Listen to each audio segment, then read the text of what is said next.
first or me? You taking questions first or me? Okay, all right.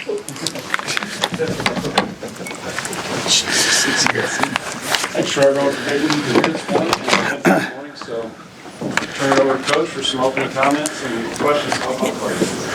Yeah, I have just a couple people to thank. So if you'll bear with me, I think it's really important. Today for me at least is always a day of gratitude. To me, it starts with all the young men who've made the decision to sign with us, both the guys who signed scholarships, the guys who are coming as walk-ons.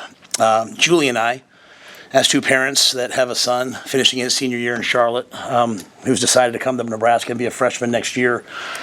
This signing class for us, it probably means more than ever has. And so we understand that when you're going through this process, knowing that they're in a safe place with good people, it just matters so much. And so very grateful to the parents, the guardians, the high school coaches, the mentors, everyone who've led these young men to these decisions. And I'm grateful for all the players that they've entrusted their future to us. I believe that they've all come here for the right reasons, and I'm excited to kind of be a part of their future. Grateful to our staff. Obviously you guys see the 10 full-time coaches that go on the road, but we have an army of people who evaluate and help make this process run. Everything from, making sure that business expenses get done, to flights are on time, to identifying the best players. And, this is, when people come to see us, I think they walk away feeling like there's a cohesive vision, that there's sort of a family feel here, and it's because we all do believe in the same things. And so very grateful to our coaches and our staff, and especially their families. This is hard. There's a lot of time that puts into this, and our coaches and staff, their families, do a lot. Very grateful to Trev and our entire administration. You can't recruit at this level without an investment and a belief that it's going to pay off. And so very grateful for the way that they've laid this out for us, where we can be successful. A lot of people in Lincoln, a lot of vendors, a lot of hotels, they go out of their way to make sure that we have an unbelievable process. I think one of the crown jewels, one of the key recruiters for us is the city of Lincoln. I think when people come here, they're blown away. And so when we can put them at the Kindler Hotel, when we can show them the Scarlet Hotel, when we can take them to eat at JTK or Casa Bovina or all the different places that we utilize, to me, it makes coming to Nebraska that much more real. And so I'm grateful. Our fans, as we all know, our fan base is second to none, and it's something that I think our families they feel. It's hard to send your kid from Florida to Nebraska. It's hard to send your kid from all across the country. And one of the major questions I get is, Coach, how's my son going to be treated here? And when people come on visits, when they get in the airport, or when they walk into a game, they feel so welcome. They feel so welcome for the right reasons, that it makes it that much easier to send their kids here. And so for that, I'm unbelievably grateful. I want to thank a lot of former players, too many to name, but just the way that they've reached out and sent names in. I'm just really proud of the fact that there's 6 players who are legacies. I'm really proud of the fact that we have one player whose brother's on the team, one player, Eric Ingerson, whose uncle's played here. The fact that Nebraska means that much to them, and that they believe in what we're doing, that they want to send their sons here. I have to thank Coach Osborne. One of our best recruiters, put someone in a room with Coach Osborne and then give me the credit. I'll take that all day, but it's really Coach. I want to thank Governor Pillen. Not very often that the governor is willing to not recruit but build relationships and tell people what life is like here. So very grateful to him. Some specific former players that have really gone out of their way. Abdul Muhammad has really laid the groundwork for us as we want to recruit this state. Really proud of the fact that we have 8 scholarship kids from Nebraska for the second year in a row. I want to thank Rashawn Jackson and Steve Warren and Damon Benning and many others, without whom I wouldn't have some of the names that I've gotten, and I'm really grateful for that. I want to thank Tommy Frazier and Eric Crouch, being willing to come on campus and meet with players. Jay Foreman, Doak Ostergaard, those guys have gone way out of their way, and so many others have done a lot, but I want to make sure I thank them. And then finally, I think this is really indicative, having this type of signing class is indicative of what's happening in our athletic department.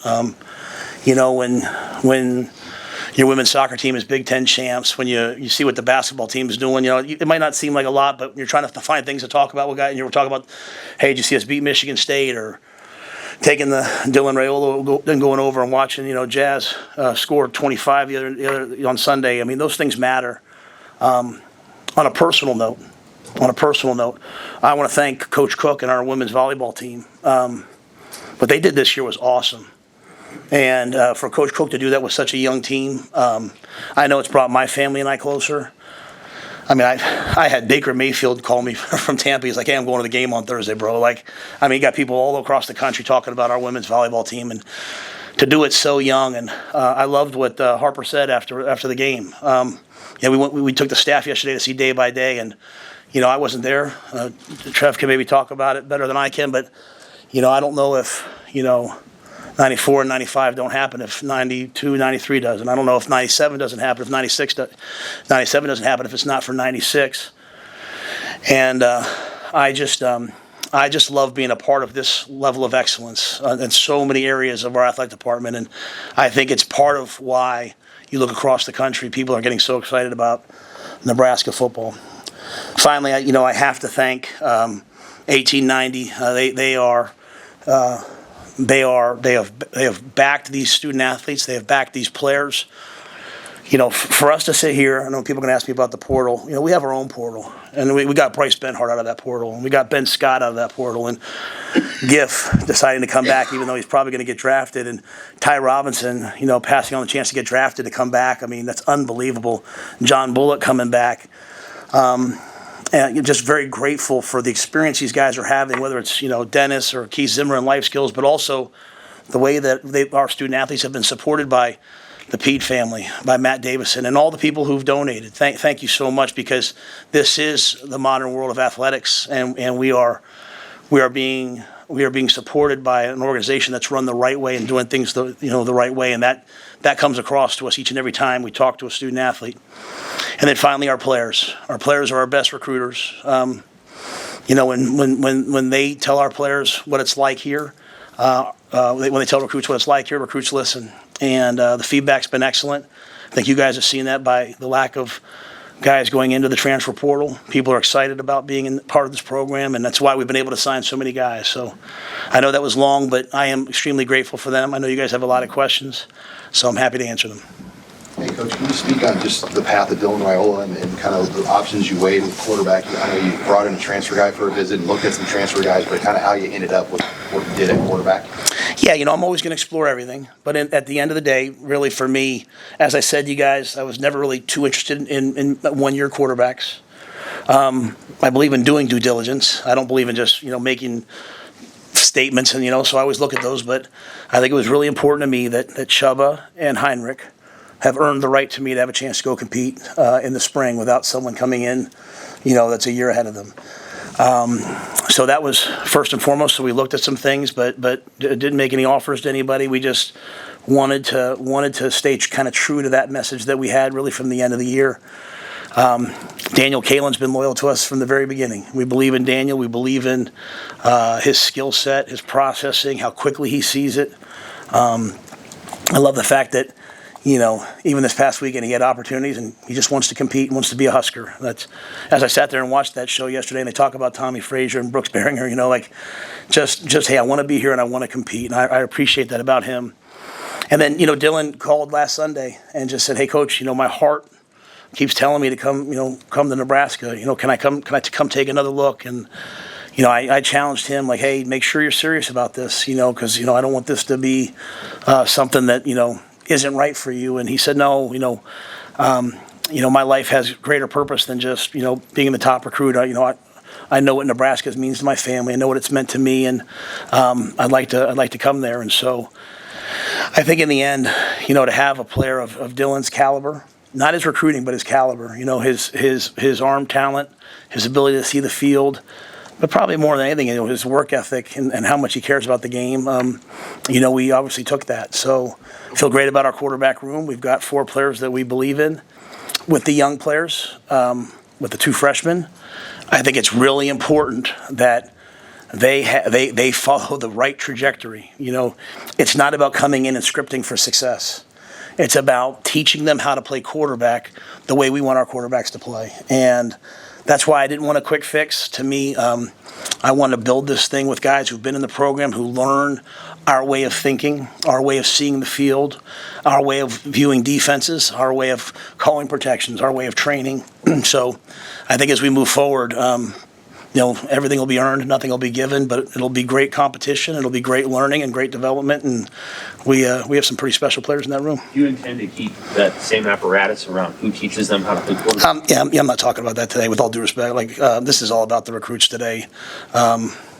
I'll probably, when I get back, if there's anything I'm going to do, I'll talk about it. But right now, this is just about the signees. Does his ability change, the potential ceiling of what you guys can do on offense because he can throw the ball as far as he can and is accurate?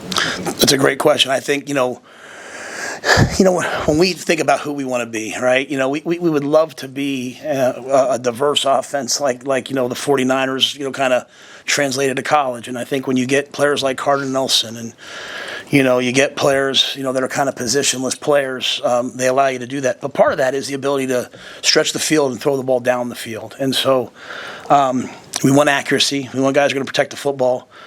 We love guys who can move, but at the end of the day, also the ability to push the ball down the field and throw the ball 55, 60 yards down the field, at times, and be accurate is something that helps those types of offenses. I think after spending a year, Sam, in the Big Ten and in the weather that we play in, having big quarterbacks with big hands who can spin the ball is vital. And so I think Dylan certainly gives us that. Seeing the throws he was throwing this year in high school, a lot of the same throws that we're going to ask him to throw, and he threw them really at a really high level. I had a chance to see him throw live last year as he practiced in high school, and so he's got arm talent. That not many people have. But again, this game comes down to way more than just arm talent. So to us, it's about just, teaching him the way that we see things, the way we process things so that he can play fast and play free. And it's the same thing we'll do with Daniel and the same thing we'll continue to do with Heinrich and Chuba. What about intangibles, Dylan Raiola? What do you see in intangibles-wise? Well, it's hard for me to sit here and talk very much about a lot of these guys when, I've met them 3 times and 4 times, so a lot of it is secondhand. What I will say is anytime in my past that I've had a chance to take a quarterback or take a player whose dad played, they usually understand. Usually they've grown up in a house where dad's been harder on them than they have been. When I was in the NFL, we drafted J.C. Horn, and you talking about a first-round pick. Well, his dad, Joe Horn, was one of the great players to play the game. He probably grew up after every game being told, "Yeah, you did that great," but so I think that Dylan probably has a lot of intangibles that I haven't met yet. What I've loved about Dylan is he loves football. He loves to talk football. He's unbelievably kind. You watch him at the basketball game the other day. He's taking pictures with kids and not in a selfish way, but in a caring way. It's the same intangibles I see with a lot of the guys that we have. We want to recruit really good people who love football. This is not a, hey, what's in it for me type place. You've got to come here wanting to be great at football, wanting to be great in the community, and wanting to be great in school. And your parents have to want that. You have to want that. I see all that from Dylan. And again, to me, it's just the beginning of a journey. This is not the end. This is the very, very, very beginning. And that's really, kind of my message to all the players is this is not a culmination. This is the start of something. So just take it day by day. Hey Matt, what was last week like for you and your staff from in managing things at this quarterback position from the beginning and hearing from the Raiola family that they were again interested and at the time talking to a transfer or multiple transfers and then managing the situation with Kalen. Just how did you navigate all of that? Yeah, I think we try to be as honest as possible. As things come, you're talking in real time. I'm never going to apologize for bringing in good players, and I'm never going to apologize for bringing in competition. We live in a day and age now where everyone's trying to find the best situation. I think you should try to find the place where you can get developed the best because no one knows how things are going to work out. So as long as I'm not taking away your scholarship, I'm not going to apologize to you if I'm bringing in someone else. And I want players who want that. Like, I want to be the best, so I have to probably play with the best and compete against the best. And so that's why I respect Daniel so much for the decision he made. Obviously the thing with Dylan happened and it was really honest and transparent in terms of like transfer players and things like that. Sometimes you have to have difficult conversations. Sometimes the narrative out there is different than what's actually happening, and that can be difficult, right? Because, none of these young men ran from competition. No one said, hey, I don't want to go there. And I think some people were asking me that, and I felt bad about it. Really, at the end of the day, like, we made a decision, like, hey, we're going to go young. We're going to go with the guys we have and the 2 freshmen and build. And so, I don't mind disappointing people. I hate it, but I just don't want anyone ever to say I lied to you, right? So we try to be honest and say, hey, here's how we see it. Here's how we see things. Sometimes people disagree with it. It's hard at quarterback because only one can play. But you know what? There's going to be a lot of quarterbacks that went in the portal that don't find places to go. And so, again, I always say, go somewhere where you're being developed. Go somewhere where you're growing as a quarterback, growing as a person.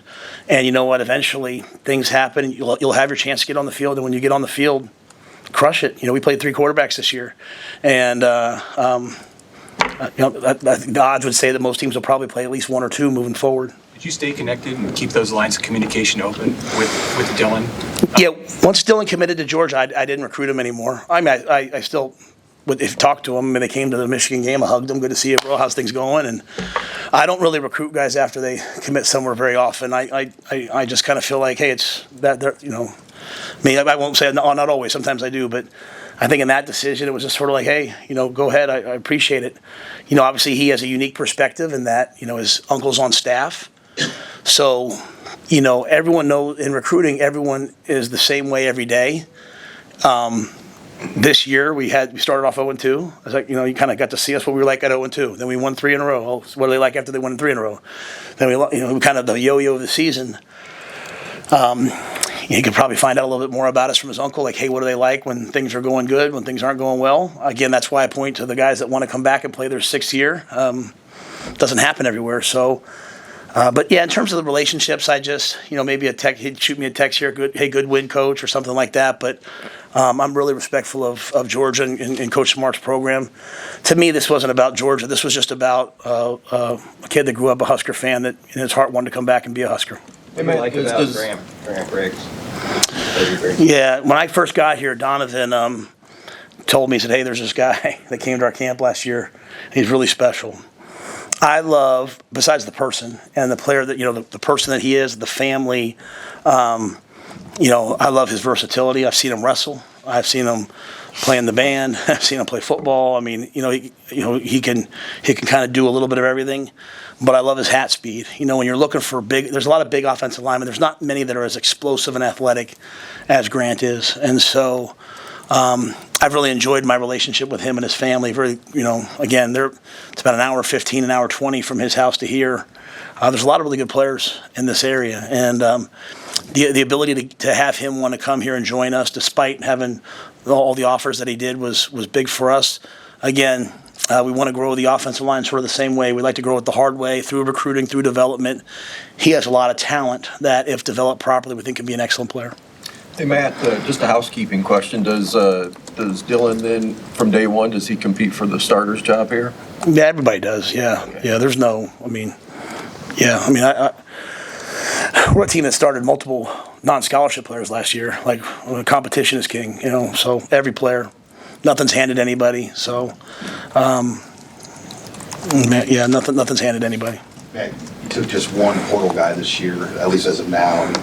Speak on your approach with the transfer portal now in year 2. I know you said year 1 taking 12 scholarship guys wasn't kind of going to be the norm, and it's kind of played out that way. What is your approach? Because obviously the portal is a trendy thing that a lot of people are taking high numbers in. Yeah, I think, because we, kind of the roster management, as we retained our own guys and guys came back, that kind of affected that, right? So, if Bryce Benhart and Ben Scott, two I think honorable mention all Big Ten players, I think that's what, if they went in the portal right now, they would be getting top everything, right? They get top NI, people will be fighting for them. So when they wanted to come back, I think that kind of alleviated sort of the, hey, let's go, find an older player. Obviously we visited 1 or 2 guys.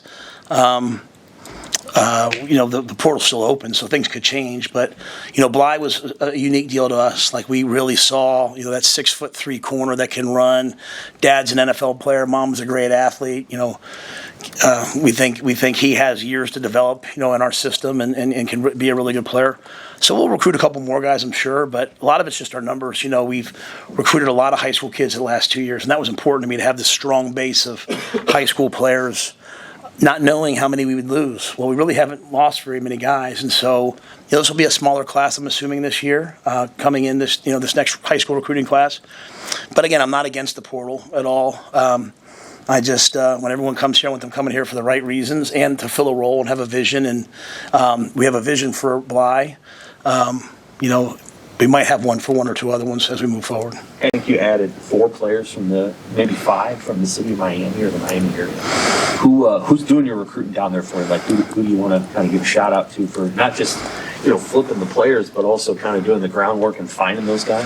Yeah, I think obviously Coop is the one who goes down. And Evan's an excellent recruiter, and he's from Miami, and people know him. Phil Simpson, sort of, Phil played for me 100 years ago and was a really successful high school coach in Miami. And so as we go down into Dade County, their experience here speaks volumes to people. When they speak, people listen. And the guys on our team, so when they come up and they see Dwight Boodle, or they're talking to those guys and they're having a good experience, and they're like, those guys that flipped today, like they came in last weekend, it was 26 degrees. There's no tricks, there's no gimmicks. Like I'm like, hey, walk around now, bro. This is what it feels like.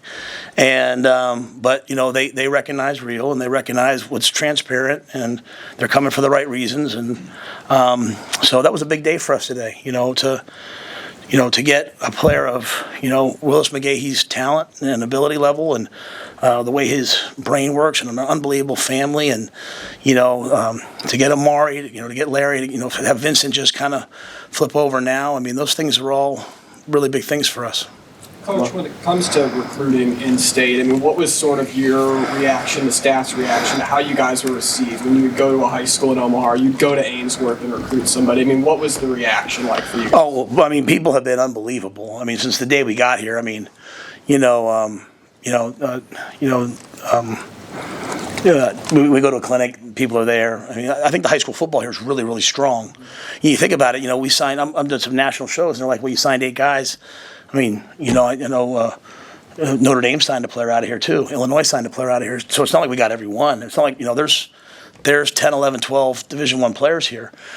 What I would say was really special to us this year was we took because of our camps, we have a lot of guys that we think are scholarship-worthy players that came as non-scholarship players. They turned down Division I offers to come here. So I think the high school coaches have been great. Hopefully our camps will continue to catch on. A lot of players thought, hey, you have to be invited to come to the camp. No, we want everybody. I want by the time you're a senior that you've been coming to my camp since you were in 6th grade. And you know me, and I know you, and, this has been your dream. That's kind of our goal. As we've gone around the state, like you brought up Ainsworth, I've been there 3 times. We had the time of our lives on Saturday in Ainsworth. Just unbelievable people. Went to the high school football game, the playoff game, a month ago. Just unbelievable people. So it's when you go to those towns and you meet those people and those little kids come up to you and you're not sure what they're going to say to you. And the kid walks up and says, I'm glad you ran a fake punt for once. So thanks, bro. You just realize hey, again, I say this a lot and that people probably go, we have such a responsibility to produce a winner because people are really counting on it. And so going back into those towns and those people reciprocating the feeling and welcoming us is awesome. And it makes recruiting Nebraska a lot of fun. On the topic of Ainsworth, Matt, Carter Nelson, what do you see his ceiling being? And how do you guys plan on using him? Because he played about everywhere. Yeah, when I talk about that, kind of that model of that San Francisco type model, college version of that, guys like Carter are imperative. You need positionless players. You go watch him play. He's playing quarterback. He's playing tailback. He's playing wide out. He's playing tight end. I told him, I said, we're going to hand him the ball like Walter Payton on 4th and 1 and let him dive over the top. See, I bet you guys didn't know why I posted that the other day. Now you do. So, I said, hey, that's our goal for him, a positionless player. And, we signed Ja'Cory Barney. And Ja'Cory's playing wide out, and also he's playing quarterback for his team. It's like, you get a bunch of guys who can do things with the ball, and you watch how the offense comes alive. And, we're kind of a positionless defense. We'd like to be a positionless offense. I think Carter has all the talent in the world, and I think it's really cool. And someone from Nebraska can go anywhere in the country they want. He could have today flipped to anywhere, and they would have taken him, and he wants to come here. I think it sends a great message. Matt, what did it take to get Bryant on board? My son? the best part is like my. I can't even say it. My wife I'll get in trouble. Very fired up to have Brian on board. Yeah, we really tried to get him. Said, hey, South Dakota State, Laura's, some great schools, Wayne State. People, tried to get him. I wanted him to go live his own journey, but that summer in Selleck dorm, that month in that 3 weeks in Selleck, pranking coaches with Malachi and those guys. He was locked. He's in, so he's a solid commit. So, Hey, Matt, you mentioned the legacy players. What can you say about the fathers of those players, the football players, former football players who were sending their sons here, and the trust that they had in you and your staff to have those kids be a part of this class? Yeah, I think what's really interesting is none of them were overly involved. You're talking to Dom Raiola, right? You're talking to Damon Benning. You're talking to Neil Smith. Guys who did a ton of stuff here. You're talking. And they're not overbearing. It's about their kids, and I think it's why their kids are happy and successful and going to have a lot of success. And so, they all earned it. Some of them came to camp. Camden came to camp and punted in front of us. I didn't put the connection together at the time. Ed had, and we said, hey, we'd love to have him here. So, and then obviously Quinn, a unique story, and that his father is passed. And I had been sent this tape. I want to say for Sean Jackson sent it to me, and then Damon Benning sent it to me, and I get sent a lot of tapes. And I watch him who's this big kid? And I'm like, man, he's a good player. He'll have to come to camp though, because I don't really know what football's like in Bozeman, and I don't really know. So he came to camp, and he runs the 40, and he's out there playing this, and he's playing that, and camp's over. I say, is your mom here? His mom's here, and we offered him on the field, just thought it was, if there was any way to incorporate his father into it, maybe doing it on Memorial, Stadium on the field would in some way honor him, and so a lot of really cool things. But again, the fact that they had such a good experience here, this place means so much to them that they want their sons to be here, I think is important. And also hopefully that they see some good things in us as a coaching staff, that we're doing it the right way, that, Damon's had a lot of, a look into who we are and what we do, and obviously Kayla's mom, Tanya, played soccer here. So they've, when Mario Buford, when his parents say, yes, we're going to let him come there, and here's Keith, he's been through the adversity of an ACL, and, they want him to come play for us. That's important to me. That's important to me because I think that speaks louder than anything else you can do in recruiting, is how people who've been through the program feel. I believe you got 5 out of Texas. We know your connections there. Has that been as open as you thought it would be? A nice pipeline to recruit here? Yeah, I think, we went down and did the summer camps in Texas, found some players that, I think a lot of people go to Texas and they like airport recruit. They'll fly to DFW and they'll drive within 40 minutes and they go back to the airport and they fly out. And as much as we love Huddle here, Huddle's hurt teams like us that want to outwork everybody, because now you can watch everyone's film. So shout out to them for changing the industry. But, we still can go places people don't want to go, right? And so you get to Houston and kind of people stay, but our coaches work in a different way. And so, Coop and Omar and those guys, they find Roger Gradney. And we drive out to Rice Consolidated, and unbelievable program, great high school coach, great talent. Here's this young man that I believe will be a great player here. You go to camps and, Braylon Prude, 6'4", gets up at the camp on my watch and runs 4.42, and you're like, we'll run that again. And he runs it again. So part of it is, finding, big name recruits, that everyone knows. Part of it is working the camps and finding guys that fit us, and we'll be there every year. We're going to keep recruiting Florida. We're going to keep recruiting Texas. We're going to keep recruiting this area and try to be really consistent with it. And if we can get 5 to 6 players a year from Texas, then all of a sudden you look up someday and you've got 30 players from Texas on your team, and they're all having a good experience. Man, could you speak to the NIL from the standpoint of the very, very elite recruits? It seems like they maybe have spread out a little bit more, and do you think NIL is part of the reason for that, just when you look at the national landscape? Yeah, I don't know. I really don't, because I don't have any NIL conversations with anybody. That's other people. I legitimately don't have those. I don't want people don't want to be talking to you about that. I mean, like, if there's ever a day where it's done differently, then I will. But it's done the right way. Is that changing the landscape in recruiting? I've read some of the things people saying, like, hey, there's more guys going different places, so maybe there's some merit to that. But I don't know that, because at the end of the day, a player can walk into my office that's on our team and say, hey, Coach, I just got offered this amount of money. And trust me, players have. Players have said on the first day, like, Coach, this quarterback from this school just called me and offered me this amount. And, that player doesn't even know if that's real, because it's not, in the NFL, there are contracts and there are agents. Like, no one knows what's real, what's not real. And so, thankfully, our players are so loyal. They all came and let us know, and they're all here. They all stayed. But I don't even know it's real. I know what, like I said, some things I said before, but people have called me and said, hey, it's going to take this for this guy. Some of those numbers are out there. But the one thing in the NFL was, if an agent told you, hey, Sam McEwen now, he's got, the Dolphins just offered me 3 years, 4.2, and then you found out later he signed for less and that agent lied to you, you never deal with that agent again. So everyone's very, very, very straight up, right? So seems like a good deal, Sam. So as I've said, there's just no system. So, but with all that being said, so I can't really comment too much. I don't have a great feel. I just know, probably some of the high-end guys are probably getting a lot of big numbers, and probably some things aren't as inflated as they say. And I'm looking forward to the day that this is all kind of just streamlined, so it's got a little bit more system to it. Obviously, Dylan's got to get a lot of attention, and rightfully so. But how would you, if you're talking to a colleague or whatever today, describe your recruiting class of this deal? Yeah, I think I think that concept of a positionless player, I think is really something that we tried to focus on.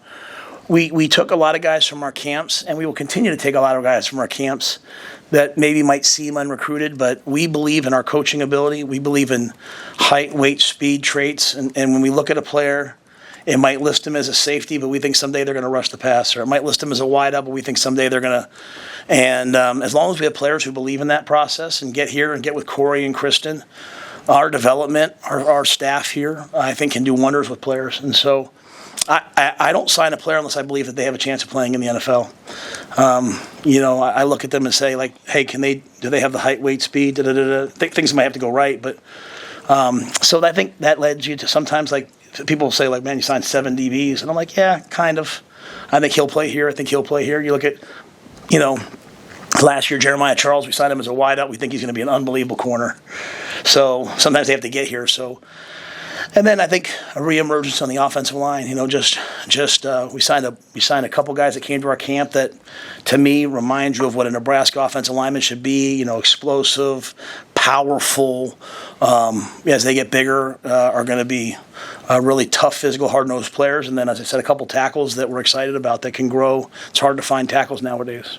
You guys didn't take a running back specifically. I mean, is that a position that you'll maybe look to address as time goes on, or how do you guys kind of look at that spot?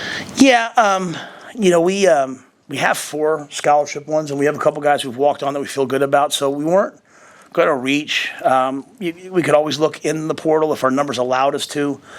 But we feel so good about, Quentin Ives. I loved what Emmett Johnson did this year. I think Emmett's got a bright future ahead, 3 more years for us. We get Gabe back. We get Ramir back. Again, we've talked a lot about Quentin, so we like the room. We'll always look, and talk to some other guys. But I think the big thing is, next year's class, like you talk about, hey, what positions are you going to target? We're going to, running back should want to come here and play. We kind of revamped the way we play, and we ran the ball well this year. So try to go find a tailback that can really help us in next year's class. But if one comes along before then, let's do it. Is there any injury departures to note that we didn't know a month ago? Well, we've had the young men go in the portal, right? We've had 3 scholarship players go in the portal, right? I don't know who you wouldn't have, like Nick. Nick walked it senior day, right? In terms of scholarship players. I hate to feel like I'm not telling you the truth. I'm just trying to, I think Ethan Piper, Garrett Snodgrass he's not going to play anymore. He's going to go do work on his ag masters. Is Piper coming back? I think Ethan's just kind of taking it slow and waiting to see. As I told him, he's finishing his degree. you know, he's either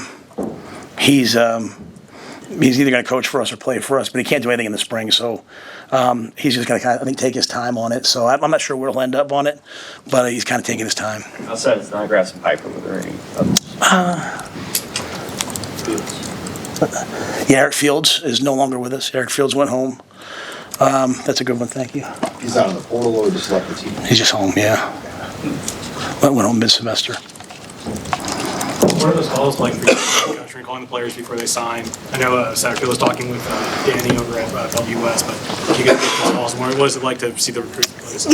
Yeah. As the players sign, or sometimes right before, you know, those guys hop on a FaceTime and just welcome them to the family. You know, some guys were laying in bed, some guys were at school, and then we also do a lot of 2025s today too. You know, let them know that, hey, a year from now this will be your day. But I hope that today is a wonderful, wonderful moment in their lives, and a day that they remember, a day that their lives change, where they had a chance to come to the University of Nebraska and earn an amazing degree, meet wonderful people, have great experiences, eventually win a championship, and then hopefully go get drafted someday. So, but again, I always remind them this is just the beginning.